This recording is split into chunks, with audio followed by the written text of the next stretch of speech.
We're here with Lee Kemp at the World Team Trials here in Madison, Wisconsin. And Lee, a lot of exciting things going on here this weekend.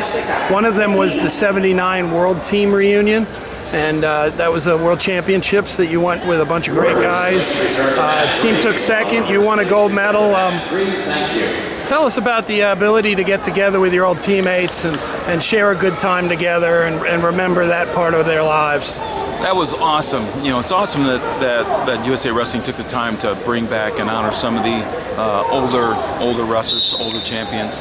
That was especially a memorable time for me because out of the 10 weight classes, we had 5 Wisconsin wrestlers on the team, and that was a true testament to what Russ Hellickson was bringing to our Wisconsin Badger program, led by Dwayne Clevin, the head coach. But Russ was the architect of all that, and we were building a great team. You know, a great presence, great team, great technique, and a lot of the wrestlers on that team all incorporated the technique that Russ was showing us. So it was almost like a reward for all the hard work that we'd been putting in. And I think a lot of my, national championships, and then I'd won a world title the year before that too, and that all came from the core training and skills that I learned when I was there at Wisconsin under Russ. Now, do you remember that competition very well? They had some video put up last night that showed you in the finals with Martin Osp. Was it fun to watch yourself and go through the process of that tournament in your mind? It really was. I do remember the matches, and there was one scramble that Martin and I had that he didn't show, but that just kind of exemplified the way Martin wrestled. He was a scrambler. He shot low shots on the ankles, and there was one flurry there that we had that just watching that video last night brought back the memories of how close the match actually was.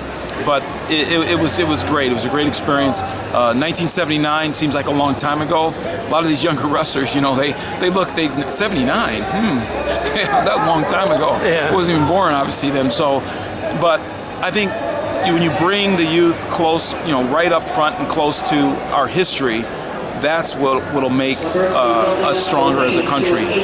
So U.S. team was second to the Russians, and we'd never yet won a team title, and that was a real good shot. I mean, as a team, did you take pride in the group that had 7 medals and gave a real good run for that team title? Oh, absolutely. And, when you look at those silver medals that we had, Russ Hellickson lost by 1 point to the Russian that he had beaten 3 or 4 times previous to that, and John Peterson tied the Russian, and had he beat the Russian, we would have had 2 first place instead of the second. That would have gotten us over the edge. So, but both of those matches were razor close. Andre Metzger only lost 1 match in that tournament, but took 3rd because the Russians actually threw the match to the Bulgarian. Right. So, I mean, all those little factors. And the video that they showed of John Peterson when he was wrestling the Hungarian, he shot in on double, picked him up. Should have had a touch fall. It probably was a touch fall. He didn't get it.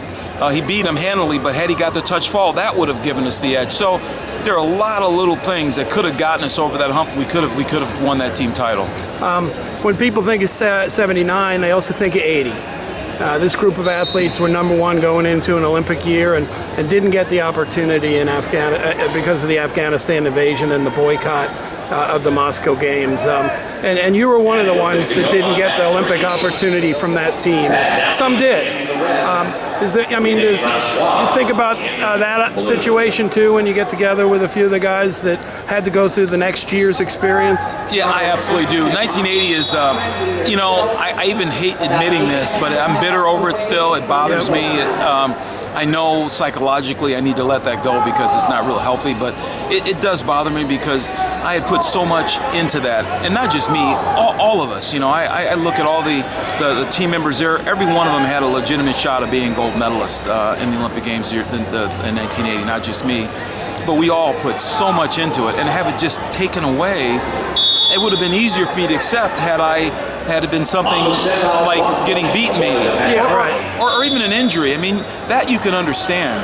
But when you have it just literally taken away, and for us as athletes, we didn't understand the political goals that maybe Jimmy Carter had at the time. I can't really stand here and say real critical things about that decision that he made, and I'm not sure what his thought process was, or his cabinet, the people around him, but he thought it was a good decision. So he carried through and made it happen. But hindsight, obviously, we look back and we realize it really was no point. It didn't accomplish really anything.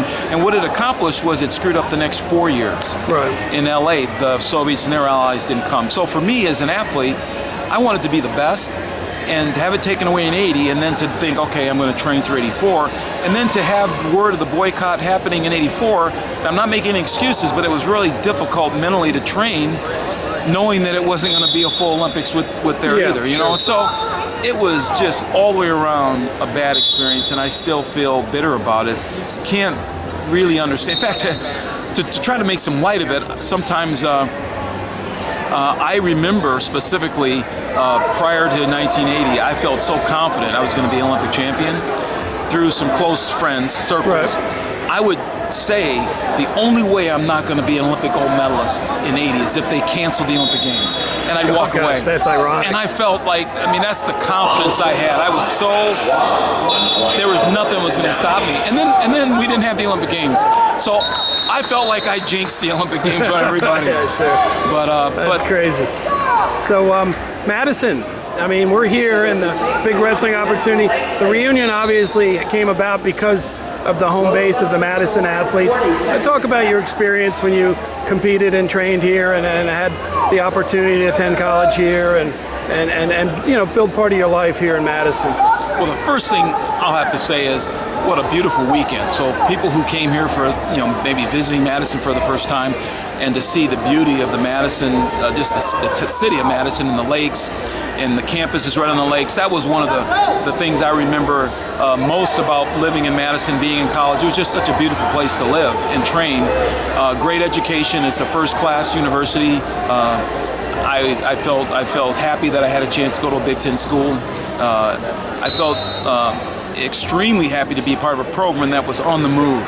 Right. Russ had goals of being an Olympic champion himself. He brought his goals and aspirations to our team.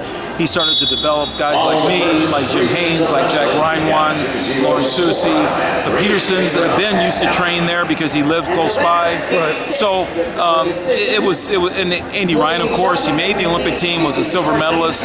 We were building something pretty special here, and I felt like I was a part of it. And so I have great memories. Well, Lee, appreciate your time, and you're still always active in wrestling, and we appreciate what you do to help the sport every single day. Thank you, Gary. Appreciate it.